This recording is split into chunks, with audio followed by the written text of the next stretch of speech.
अस्सलामु अलैकुम रहमतुल्लाहि व बरकातुहू। मैं मोहम्मद जावेद, सच की आवाज एनपीएस न्यूज। देखिए आज की ताजा खबर।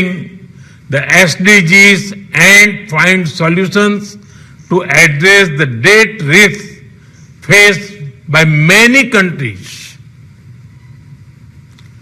Multilateral financial institutions should be reformed to expand the eligibility criteria, ensuring that finance is accessible to those in need. In India, we have made efforts to improve people's lives in more than 100 aspirational districts which were pockets of underdevelopment. Our experience shows that they have now emerged as the catalyst of growth in the country. I urge the G20 development ministers to study this model of development